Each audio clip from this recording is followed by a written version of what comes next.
नमस्कार, मी अजिंक्य भातंब्रेकर. तुम्ही पाहताय न्यूज 18 लोकमत. महाराष्ट्र अनलिमिटेड मध्ये महत्त्वाच्या बातम्यांचा आढावा घेण्याआधी आत्ताच्या हेडलाईन्स पाहूया. हेडलाइंस प्रायोजक राजयोग पेंट्स, खुशियां आपकी, रंग हमारे.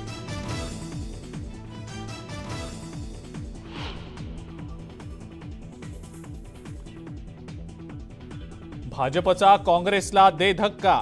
काँग्रेसचे माजी आमदार पद्माकर वळवींचा भाजपात प्रवेश.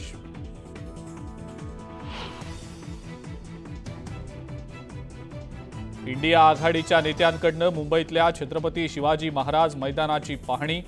17 तारखेच्या राहुल गांधींच्या सभेची जोरदार तयारी.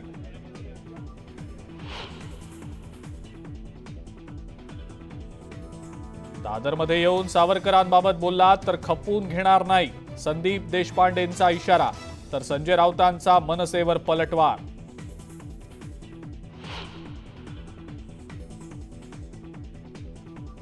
लोकसभा निवडणुकीत भाजप बूथवरची लढाई लढणार. लाभार्थींना मोदीजींचा नमस्कार. भाजपचं नवं अभियान.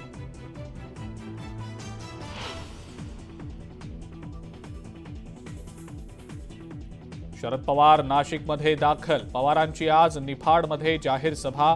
सभेसाठी संजय राऊतही असणार उपस्थित.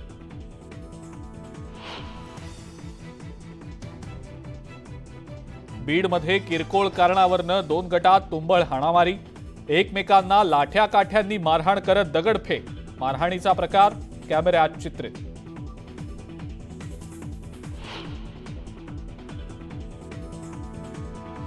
उल्हासनगरमध्ये गाडी पार्क करण्याच्या वादातून दोघांना बेदम मारहाण. मारहाणीची घटना सीसीटीव्हीमध्ये चित्रित.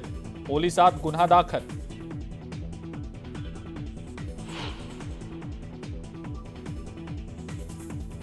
मुंबईतनं 7 किलो चरससह एकाला अटक. जप्त केलेल्या चरसची किंमत 2 कोटी रुपये. बिहारहून विक्रीसाठी आणल्याचं तपासात उघड.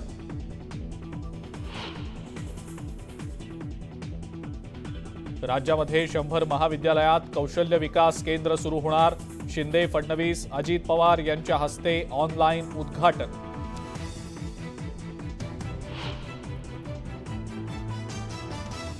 आणि पंतप्रधान नरेंद्र मोदींच्या हस्ते 3 सेमीकंडक्टर प्रकल्पांची पायाभरणी. सुमारे 1.25 लाख कोटींच्या प्रकल्पांमुळे रोजगार निर्मितीला प्रोत्साहन.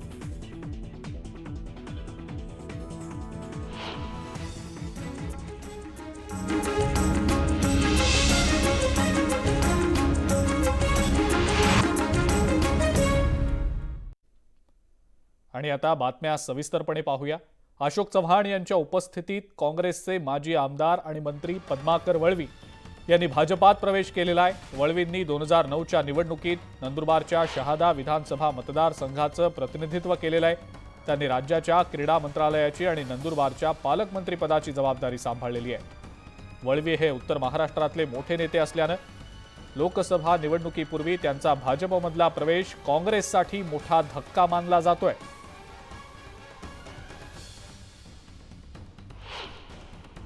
भारतीय जनता पक्षाचे जे ध्येय धोरण आहेत, माननीय पंतप्रधान नरेंद्रजी मोदी साहेब आणि आपले राज्याचे नेते देवेंद्र फडणवीस साहेब, बावनकुळे साहेब आणि भारतीय जनता पक्षाचे जे एकूण कार्य आहे आणि केंद्र आणि राज्य सरकार जे काम आहे, खास करून मी नंदुरबार जिल्ह्याचा आहे. नंदुरबार जिल्ह्यासारख्या भागामध्ये विकासाच्या दृष्टीनं जे काय कामं आणि धोरणं होत आहेत, योजना राबवल्या जात आहेत, त्याच्यावर प्रभावित होऊन मी काँग्रेस पक्षाचा राजीनामा आणि त्याग केलेला आहे आणि आजपासून भाजपसाठी मी काम करणार आहे. 50,000 आदिवासी भागातील संपूर्ण जनतेचा आणि खास करून नंदुरबार धुळे जिल्ह्यातल्या जनतेचा, नागरिकांचा मोठा पक्षप्रवेश जे काँग्रेसमध्ये आहेत, लवकरच ते 15 दिवसामध्ये नंदुरबार धुळे जिल्ह्यामध्ये माननीय देवेंद्रजी मी जेव्हा जाईल तेव्हा मोठा एक कार्यक्रम पुन्हा घेणार आहेत आणि मोठ्या प्रमाणावर काँग्रेसमधील लोक, काँग्रेसमधील पदाधिकारी पुन्हा भाजपमध्ये येतील.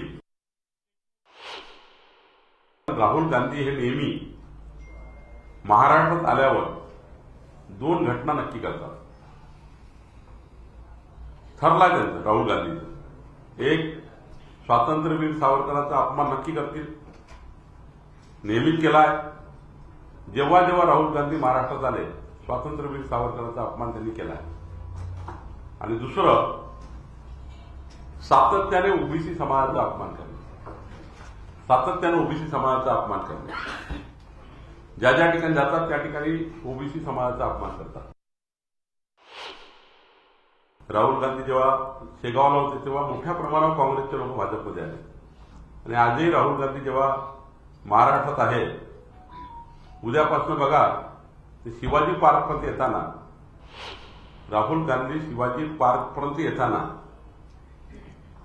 या दिवसामध्ये तुम्हाला अनेक बूथवरचे, तालुक्यातले, जिल्ह्यातले, प्रदेशामधले काँग्रेसचे नेते हे भाजपमध्ये येतील.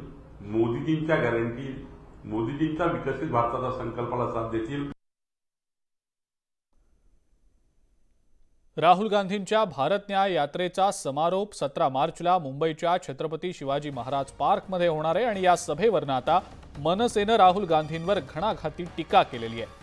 छत्रपती शिवाजी महाराज मैदानात काँग्रेसच्या कोल्ह्यांची कोल्हेकुई ऐकावी लागणार असल्याचं संदीप देशपांडे यांनी म्हटलंय. स्वातंत्र्यवीर सावरकर यांच्याबाबत राहुल गांधी जर एक शब्दही वाकडा बोलले तर खपवून घेणार नाही असा इशारा देखील त्यांनी दिलाय. राहुल गांधी आता मनसेच्या निशाण्यावर आलेले आहेत. स्वातंत्र्यवीर सावरकरांच्या बाबतीत जर बोललात तर खपवून घेणार नाही असा थेट इशारा मनसेचे नेते संदीप देशपांडे यांनी दिलेला आहे.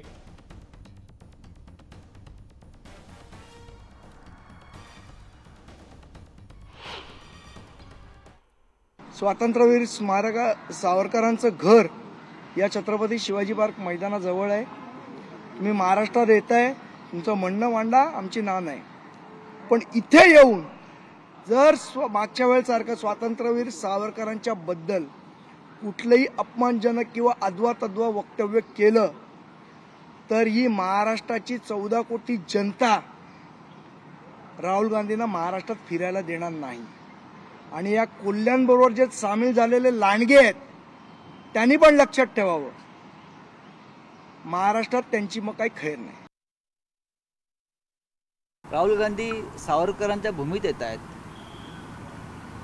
उद्या आणि त्यांचं स्वागत होत आहे. खरं म्हणजे मनसेनं किंवा तुम्ही ज्या पक्षाचं नाव घेतलं, मुंबईवर जे संकट येत आहे गुजरात लॉबीकडून, त्यांना बघून घेण्याची भाषा बोललं पाहिजे.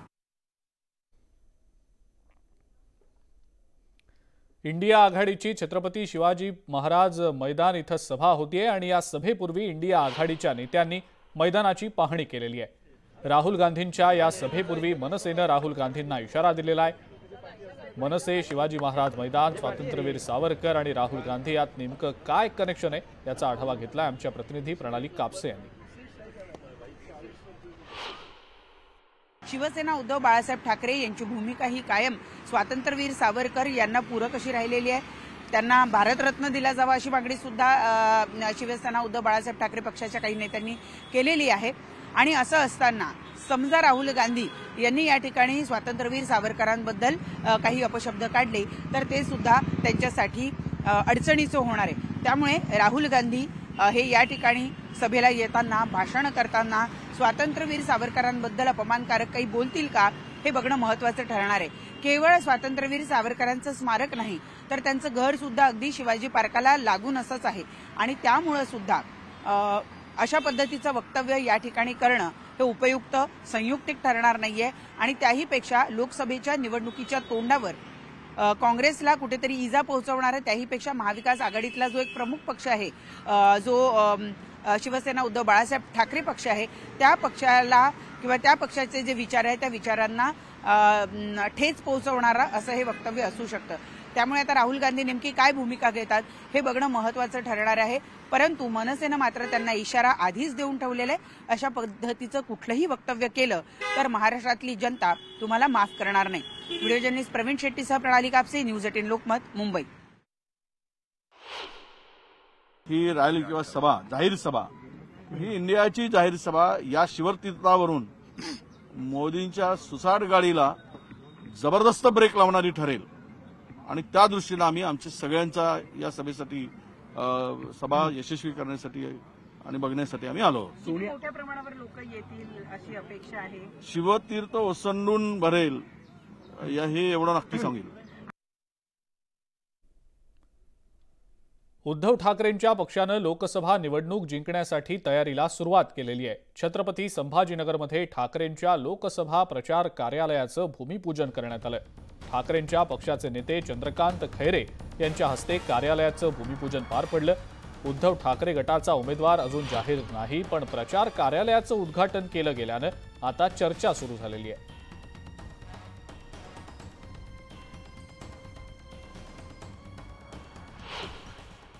चंद्रकांत खैरे माझ्यासोबत आहे. साहेब, आणखी काय भावना आहे त्या गोमूत्र शेपटून तुम्ही? नाही, तसं नाही. आम्ही काय बरेच दिवसांपासून जागा पडली होती. आपल्या हिंदू शास्त्राप्रमाणे त्या ठिकाणी आपण केलेलं आहे. मग काय पण आणखी उमेदवार जाहीर नाही, पण प्रचार कार्यालय उमेदवार जाहीर नसला तर काय झालं की पक्षाने त्या ठिकाणी कार्यालयाची तयारी बाकी इतर तयारी करू नये का? करायला पाहिजे. आम्ही 1 महिन्यापूर्वीच करणार होतो हे कार्यालयाचा शुभारंभ, पण आम्ही म्हणलं ठीक आहे, थांबा थोडं, काही लोक नजरा होता. हे कार्यालय आम्ही तरी उशिरा सुरू केलं, पण ही जागा आमची आहे. आम्ही नेहमी या ठिकाणी सुरुवात केली. उगाच कोणीतरी डोळा होता कोणाचा की ही जागा बळकवण्याचा, म्हणून त्या ठिकाणी आम्ही गडबड केली. आणि त्याच्या अधिकार गडबड केली त्याच्या अधिकार. पण मला एक सांगा की 2 ठिकाणी स्तंभपूजन झालेलं आहे. नाही, स्तंभ तो तिथे जो आपला चेंबर राहील, तिथं म्हणजे महत्वाचा चेंबर तिथं राहील, आम्ही तिथं बसून, आणि ते त्या ठिकाणी मंडपाचा आहे. पण काय बॅलन्स करण्यासाठी ते 2 स्तंभ इकडे आणि इकडे आहे, म्हणजे नाही ते आमचं पराजयाची छाया पडू नये. दरवर्षी हे बॅलन्स करण्यासाठी आम्हाला गुरुजींनी सांगितलं. दरवर्षी असतं. आणि तुम्हाला माहिती आहे ना, पण स्तंभपूजन एकच ठिकाणी केलं जातं प्रत्येक वेळेस. ऐकून घ्या, या ठिकाणी 2 स्तंभपूजन केले तुम्ही. इथे ह्या जागेमध्ये त्या ठिकाणी जी आहे ते आम्ही दरवेळेस 2 वेळेस करतोय. इथे का तिथे. हे काय कारण? नाही, ते शास्त्र आहे त्याला. काय बघा की उमेदवारी कधी जाहीर होईल? आता ते तुम्हीच विचारा ना उद्धव साहेबांना. सुधीर जाधव सह सिद्धार्थ गोदाम, न्यूज 18 लोकमत, छत्रपती संभाजीनगर. देशभरामध्ये लोकसभा निवडणुकीची आचारसंहिता कोणत्याही क्षणी लागू होण्याची शक्यता आहे आणि या पार्श्वभूमीवर ठाकरे गटानं कंबर कसली आहे. लोकसभा निवडणुकीच्या अनुषंगानं जोरदार तयारीला सुरुवात केलेली आहे. यवतमाळ वाशिम लोकसभा मतदारसंघात होणाऱ्या पदाधिकाऱ्यांच्या बैठका आणि संवाद मेळाव्यातनं स्वतः उद्धव ठाकरे पक्षाला बळकटी देत आहेत. त्यामुळे उद्धव ठाकरे या सभांमध्ये नेमकं काय भाष्य करतात याकडे सर्वांचं लक्ष लागलंय.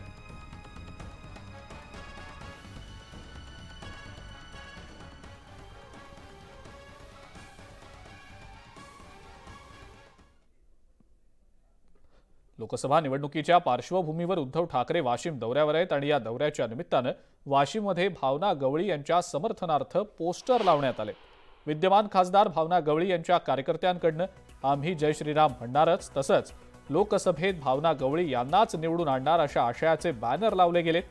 या बॅनरमुळे, या पोस्टर्समुळे वाशिममधलं राजकीय वातावरण सध्या ढवळून निघालंय.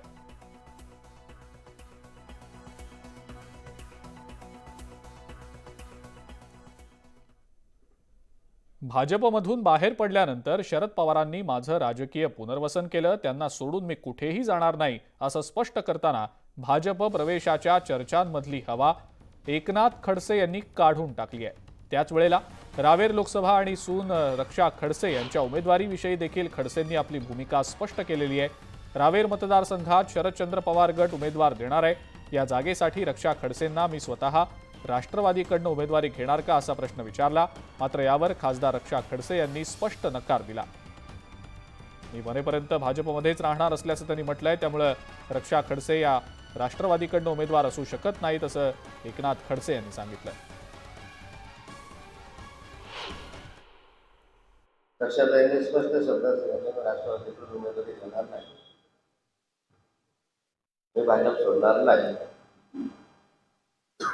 मला तरी मी विचारलं होतं रक्षाताईंना, नाही गेला तर आम्हाला दर्शन आयुष्यात तिथं मग तिथं ठाम आहे.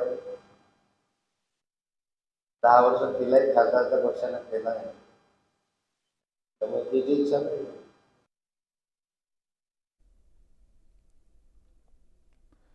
विजय शिवतारे यांच्या भूमिकेमुळे बारामतीमध्ये आता महायुतीच्या अडचणी वाढलेल्या आहेत. विजय शिवतारे बारामती लोकसभा अपक्ष लढण्याच्या तयारीत असल्याची माहिती मिळतेय. आज सासवडमध्ये शिवतारे यांनी पदाधिकाऱ्यांची बैठकही बोलावलेली आहे. पदाधिकाऱ्यांची चर्चा केल्यानंतर शिवतारे आपली भूमिका स्पष्ट करतील. विजय शिवतारे यांच्यामुळे महायुतीच्या अडचणीत वाढ होण्याची शक्यता आहे, कारण शिवतारे यांनी आपण अपक्ष लढण्याच्या तयारीत असल्याचं म्हटलेलं आहे।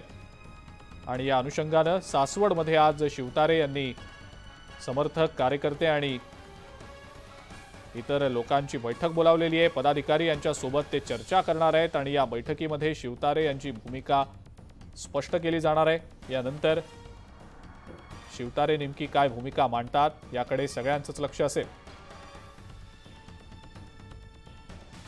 विजय शिवतारे अपक्ष लढण्याच्या तयारीत असल्याची माहिती समोर आलेली होती।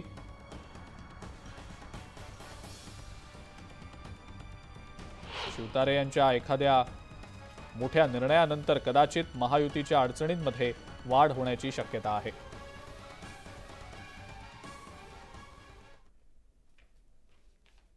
दोन गटांमध्ये तुंबळ हाणामारी झाल्याची घटना बीड शहरात घडलेली आहे। कारचा धक्का लागल्याच्या अत्यंत क्षुल्लक कारणातनं दोन्ही गटांकडनं तलवारी आणि काठ्यांनी एकमेकांच्या घरांवर हल्ला करण्यात आला।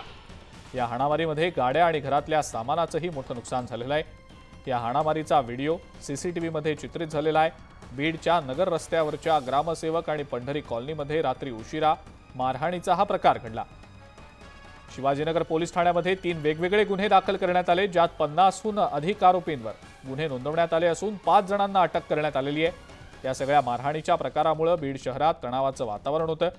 हाणामारी घडलेल्या भागात पोलिसांनी मोठा बंदोबस्त देखील तैनात केलेला होता।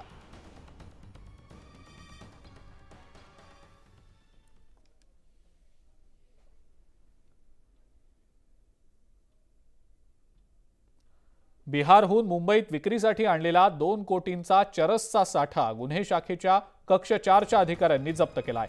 अजीज अहमद सिद्दीकी या बिहारी तरुणाला बोरिवलीमधनं पोलिसांनी अटक केलेली आहे। पोलिसांनी याच्याकडनं 7 किलो 40 ग्रॅमचा चरसचा साठा जप्त केलाय। आरोपीच्या विरोधात एनडीपीएस कलमाअंतर्गत गुन्हा नोंदवण्यात आलेला आहे। किला कोर्टानं आरोपीला 18 मार्चपर्यंत पोलीस कोठडी सुनावलेली आहे।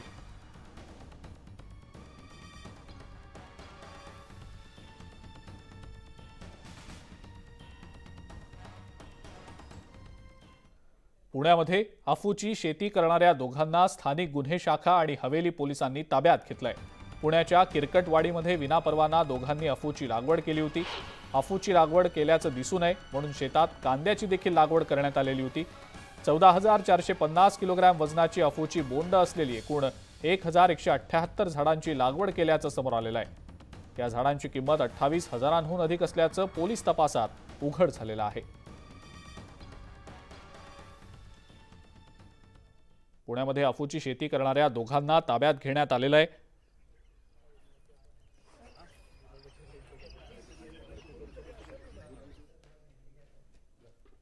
लोकसभा निवडणुकीच्या आधी नेटवर्क 18 कडून देशातील 21 मोठ्या राज्यांमध्ये सर्व्हे करण्यात आलेला आहे। निवडणुकीचा हा महा ओपिनियन पोल एक्सक्लुझिव्ह न्यूज 18 लोकमतवर संध्याकाळी 6 वाजता तुम्हाला पाहता येणार आहे।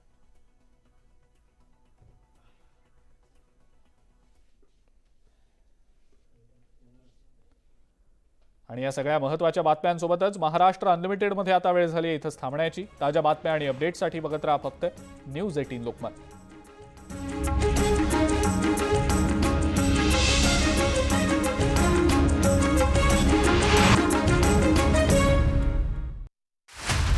जगातल्या सगळ्यात मोठ्या निवडणुकीच्या आधी न्यूज 18 नेटवर्कचा देशातील सर्वात मोठा ओपिनियन पोल,